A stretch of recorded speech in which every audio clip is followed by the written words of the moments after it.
According to tribal law, you must marry me now, rancher, because you saw me like this. The rancher had always been a man of routine. Every morning he woke before dawn, the cool air of the mountains still fresh in his lungs, and the sounds of his cattle calling to him.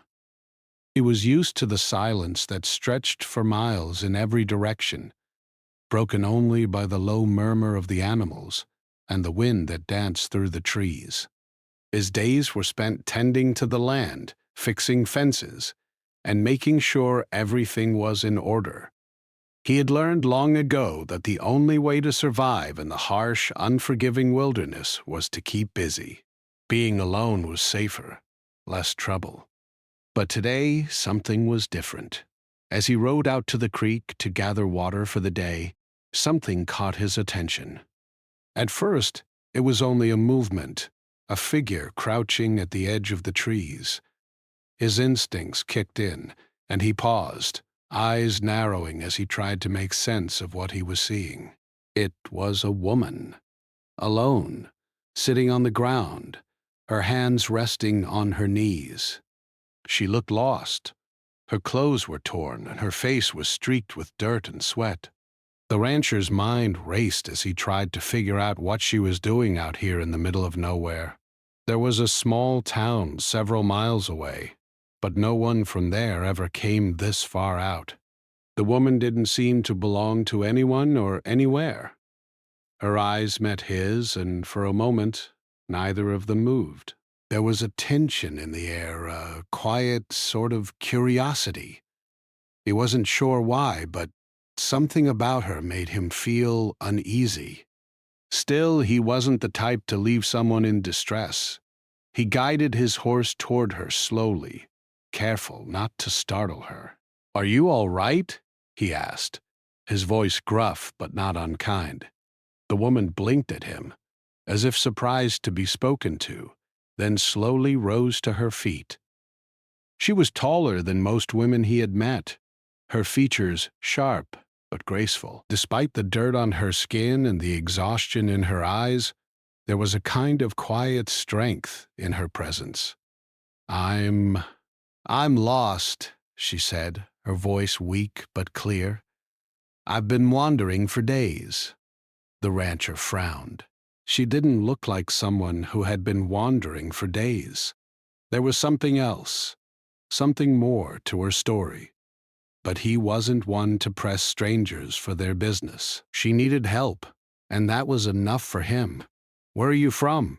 he asked, offering her a hand to help her steady herself. "My people," she replied after a long pause, her eyes distant, as though she were speaking of something far away. "My tribe." The rancher could tell by her tone that she wasn't from around here. The way she spoke, the look in her eyes, it was as though she didn't quite belong in this place. The only people who lived near these parts were the ranchers and farmers, and none of them spoke like that. His curiosity piqued, but he didn't push her. It wasn't his business after all. "Do you need water?" he asked instead, noticing how her clothes clung to her, damp with sweat. "Yes, please," she whispered. He gestured toward the creek where he had been heading, and she followed him, her movements slow and deliberate. They reached the water's edge, and he knelt, filling his canteen with fresh, cool water. The woman knelt beside him, her hands trembling as she cupped the water in her palms and brought it to her lips. She drank deeply, as though it was the first time she had tasted anything in days. "I didn't know where else to go," she said after a long pause, looking down at her hands. "I thought, maybe the ranchers could help." He studied her for a moment. She wasn't a local, that much was clear. He could see it in the way she carried herself, the way she looked at the world around her with wonder and confusion. The rancher had lived a solitary life for as long as he could remember, but he had never come across anyone like her. She wasn't a traveler or a wanderer. She seemed different, out of place in a way that he couldn't quite describe. "My name's Elias," he said, finally breaking the silence. "You can rest here for a while if you need to. The nearest town is a few miles away, but I'm not sure how safe it is for someone who doesn't know these lands." The woman nodded, her lips pressed into a thin line. She didn't seem to be afraid of him, which was unusual. Most people were at least cautious when meeting a stranger in the wilderness, but she seemed calm. Too calm considering the circumstances. "Thank you," she said quietly. "I didn't know who else to turn to. My tribe, they left me. I was abandoned." Elias felt a pang of sympathy for her. The thought of being alone in a place like this, with nothing but the vast emptiness surrounding you, was enough to unsettle anyone. He didn't ask the details. It wasn't his place. But he could tell that the woman's story was far more complicated than she was letting on. He could sense it in the way her eyes flickered, the way she avoided certain questions. "You can stay here tonight," he offered. "I'll see about getting you some food." She nodded again, her face softening with gratitude. For a moment she seemed to relax, allowing herself to rest against a nearby tree. Elias couldn't help but notice the weariness in her posture, the way her shoulders slumped as if the weight of the world had been pressing down on her for far too long. As he prepared a simple meal over the campfire, he kept his distance, watching her quietly. There was something about her that intrigued him. The way she carried herself, both fragile and strong at the same time. She wasn't like the women he knew. She didn't seem to care about appearances or expectations. It was almost as if she were from a different world altogether. Later that night, as they sat by the fire, Elias found himself wondering how long she had been traveling. What had happened to her? Why had she been left behind? He didn't ask. He wasn't the type to pry. But the questions lingered in the back of his mind, like a distant echo. When the fire burned down to embers, the woman spoke again, her voice barely above a whisper. "I need to tell you something," she said. "Something important." Elias looked at her, his brow furrowing in curiosity. "You're a rancher," she said, her eyes meeting his. "You don't understand our ways. But according to tribal law, now that you've helped me, you are bound by tradition. You must marry me."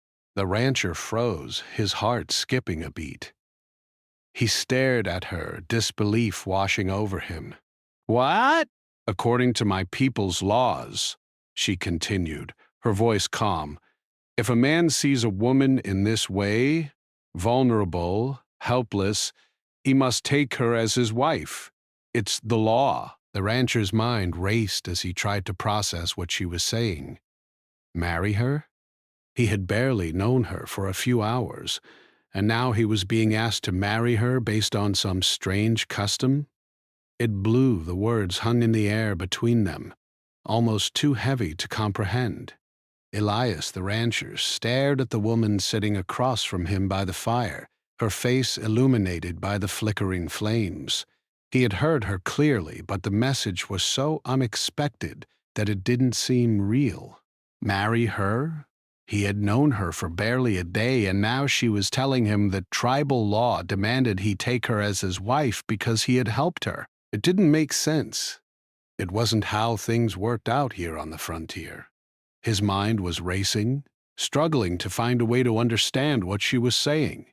The fire crackled in the background, the only sound breaking the heavy silence that had fallen over them. Elias shifted uncomfortably, not sure whether to respond with disbelief, anger, or confusion.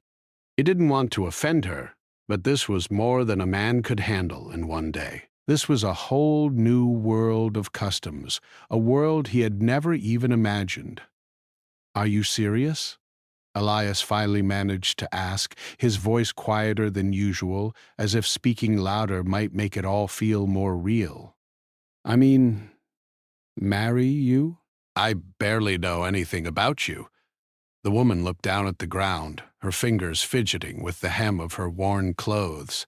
She wasn't upset by his question, but there was a sadness in her expression. She seemed to understand his confusion, but at the same time, she didn't show any sign of regret or fear. She knew the law of her people, and there was nothing that could change that. "I know it's strange," she said softly, her voice almost apologetic, "but it's the way it is. In my tribe, when a man sees a woman in a vulnerable state, when he helps her as you did, the law says that he must take her as his wife. It's not just a tradition, it's a law that has been followed for generations." Elias didn't know how to respond. He didn't understand how a law could make someone marry someone else, especially under these circumstances. His whole life had been about making his own decisions, living by his own rules. He didn't like the idea of being forced into something that didn't feel right, something that didn't make sense. He had spent years alone on his ranch for a reason. He preferred it that way. His life had been simple, free from complications, free from obligations that he didn't ask for. "But that doesn't make sense," Elias said, shaking his head slightly. "I didn't ask for this. I didn't ask for you to come here, and I didn't ask to be a part of your traditions. I've spent my life working the land, keeping to myself, and now you're telling me that I have to marry you? Just like that?" The woman's eyes softened and she shifted slightly, the shadows from the fire dancing across her face. She looked at him with a mix of understanding and a hint of sorrow. "I didn't ask for this either," she said, her voice barely a whisper. "But it's the way it is. I can't change it, and neither can you. You helped me, Elias. You saved me from being alone in the wilderness, and for that, my people's law requires this. It's not just about us. It's about honoring the past, the traditions that have kept my tribe together for centuries." Elias didn't know what to say to that. Part of him wanted to argue, to fight against what she was saying, but another part of him felt a strange pull. He couldn't deny that he had helped her. She had been lost, alone, and in need of assistance, and he had done what he thought was right. But now, the very thing he had done to help her was the cause of this impossible situation. He wasn't ready to give up his life as he knew it, but how could he turn his back on her now? He stood up abruptly, pacing away from the fire, his boots crunching against the dry ground. His thoughts were spinning. This was all too much. He had always been a man of few words, someone who kept his feelings to himself, but this was something he couldn't ignore. He didn't know what the right thing to do was. "Look," Elias said, after a long pause. Pause. "I understand that you're bound by these laws of yours, but that doesn't mean I am. I'm not part of your tribe, and I don't belong to your world. I've made my life out here alone, and that's how I like it. I don't need anyone telling me what I have to do." The woman didn't seem angry at his words. She simply nodded slowly, as if she had expected this reaction. "Oh, I understand," she said softly. "It's a lot to ask, especially from someone who's lived a different life. But the law doesn't care about what we want. It only cares about what's been set in place by those who came before us."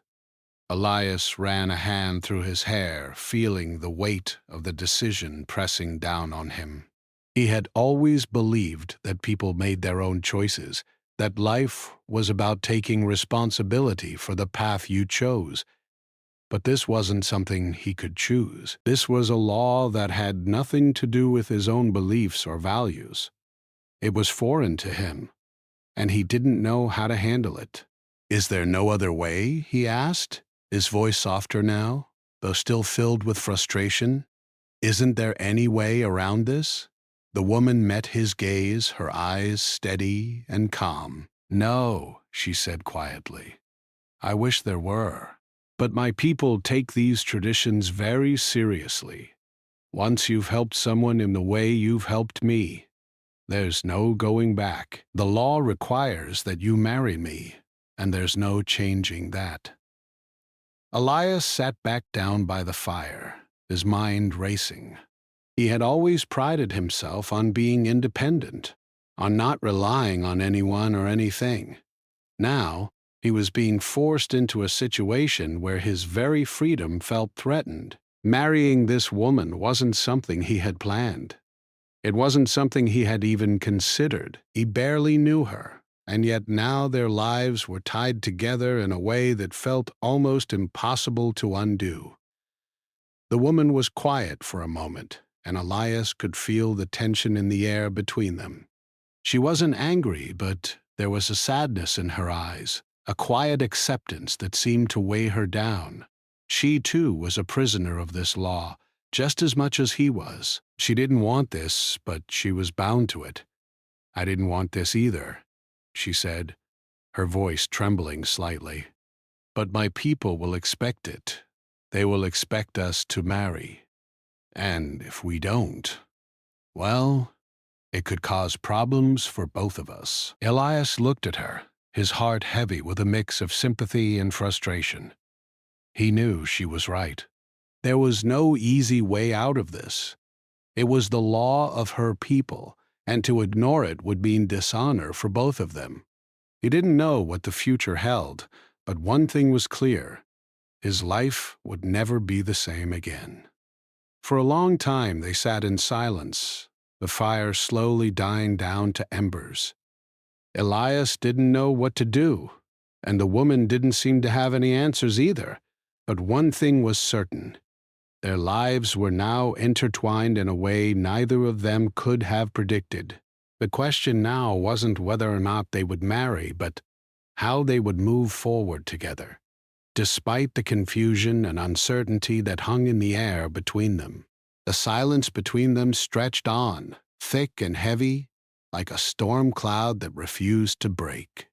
Elias sat across from the woman by the dying campfire, the last remnants of heat flickering in the cool night air.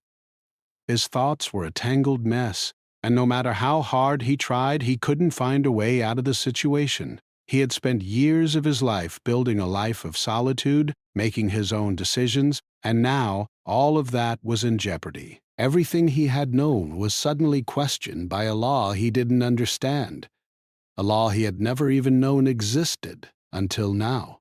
The woman whose name he had learned was Yana sat beside him, her posture still, almost stiff, as though she too was trying to figure out what came next. She didn't speak again. She didn't need to. The weight of their shared silence was enough to say everything. There were no easy answers to the strange bond that had been forged between them by tribal law. No words could ease the confusion, the frustration, or the growing tension in the air. Elias ran a hand over his face, feeling the dust and sweat of the day still clinging to his skin. He was a man of few words, accustomed to the solitude of the ranch and the quiet rhythms of the land.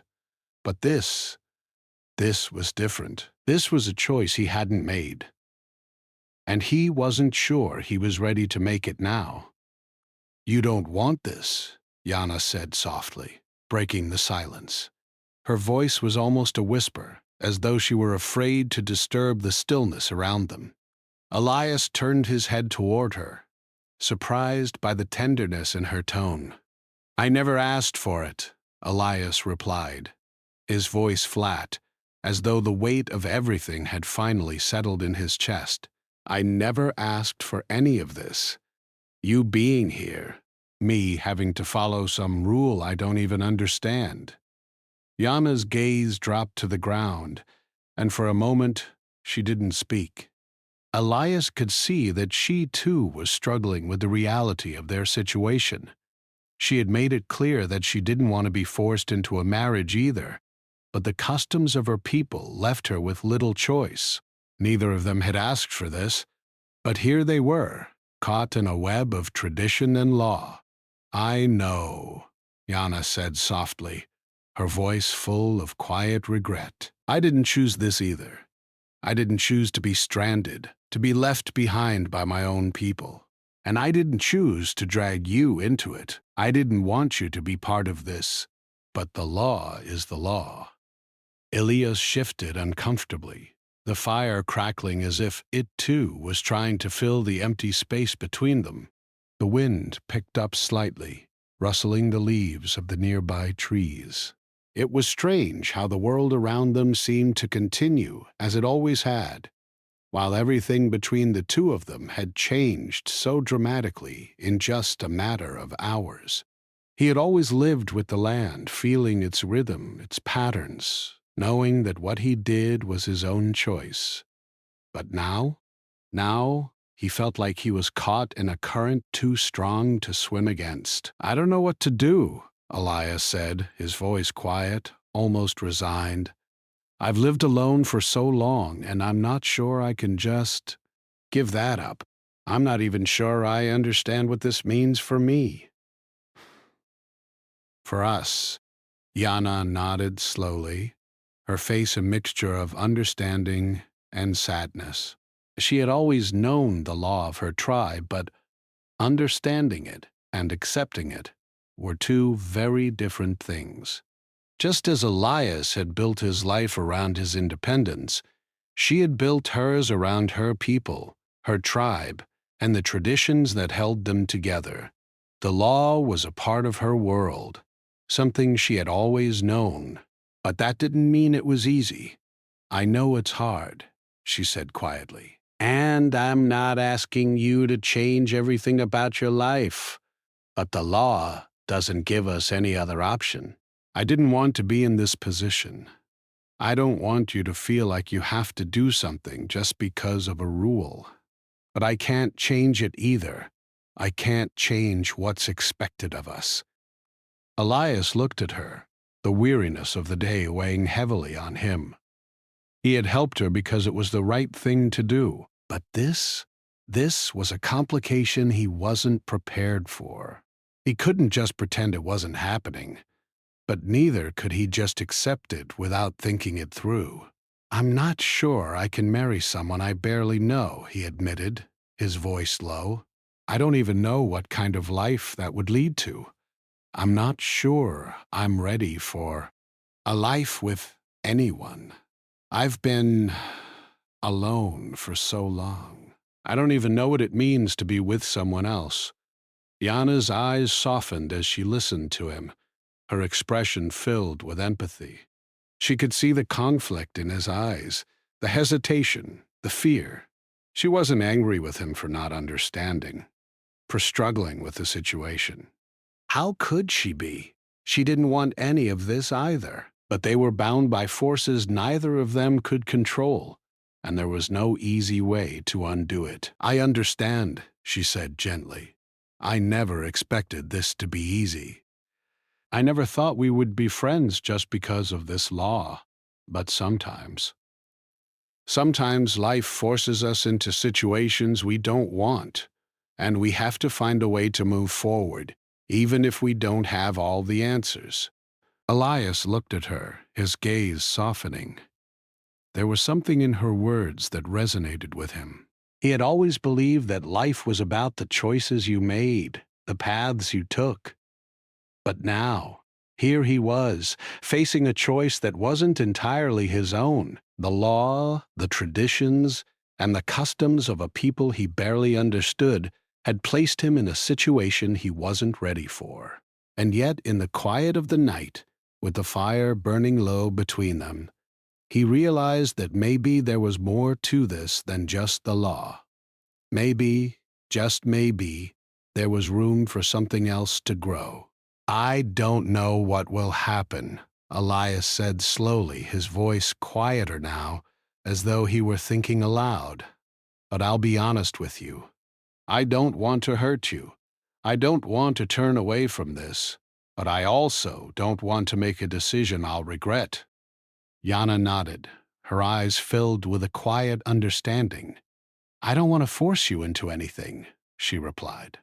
"I just want you to know that whatever happens, I'm grateful for what you've done. You've helped me when I needed it most. And for that, I'm thankful." Elias didn't know how long they sat there, the quiet stretching on between them, each of them lost in their own thoughts. The fire flickered and cracked, the embers glowing softly in the dark. Neither of them spoke for a long while, as if waiting for something. An answer, a sign, a shift in the air that would tell them what to do next. Finally, Elias stood up, his muscles stiff from sitting too long. He didn't have all the answers, and he knew that. But he also knew he couldn't stay in this state of confusion forever. He had to make a choice, even if it wasn't the one he expected. He had always known that life was about finding a way forward, no matter how difficult the road might seem. "I don't know where this is going," Elias said quietly, looking down at Yana. "But maybe we can try to figure it out together. I don't know what it means to be married to someone, but if we're going to do this, we'll do it on our own terms." Yana looked up at him, her eyes filled with something he hadn't seen before. Hope, perhaps, or a quiet relief that he wasn't rejecting her. Slowly, she nodded. "I'm willing to try," she said, her voice steady but soft. "If you are." Elias nodded, a faint smile tugging at the corner of his lips. Maybe there was no perfect answer, no easy path, but for the first time since their strange meeting, he felt a small flicker of something that felt like hope. Maybe this wasn't the life he had imagined for himself, but it was a life he could live if he was willing to take that first step. As they sat by the fire, the night grew still around them. There were no answers yet, but they both knew that the road ahead was uncertain. Together, they would find their way. The days that followed were filled with a quiet uncertainty, a kind of waiting that seemed to hang in the air like a cloud. Elias and Yana didn't speak much about the decision they had made, but it lingered between them, an unspoken understanding of what had happened. Elias had agreed to move forward, to try and understand what a life together might look like, even if neither of them was certain what that meant. It wasn't an easy decision, and it certainly wasn't one Elias had planned. But there was something in his heart that told him it was worth seeing where it might lead. The ranch, as always, demanded his attention. The animals needed feeding, the fences needed mending, and the land required constant care to ensure it stayed productive. But now, there was something else that filled his thoughts. A change had come into his life, and with it, a new kind of responsibility, one that he wasn't used to. Yana, though quiet and reserved, had become a part of his world in a way that was hard to explain. Her presence, though not expected, was now a part of the rhythms of his daily life.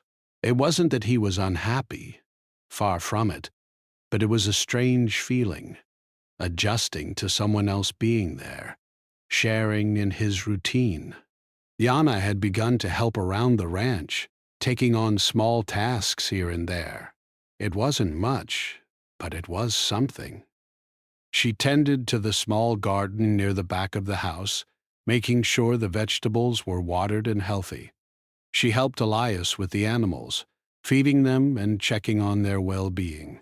It wasn't hard work, but it was a change for her. She had been raised in the wilderness with her people, and she wasn't used to the routine of ranch life. Still, she didn't complain. She took to it with the same quiet determination that had marked her since the day they first met.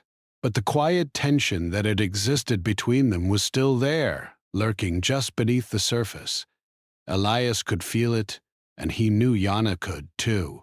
They hadn't spoken much about the marriage or the traditions of her tribe, but it was always in the back of his mind. The law that bound them, the law that had brought them together in the first place, was a constant reminder of what they had to live with.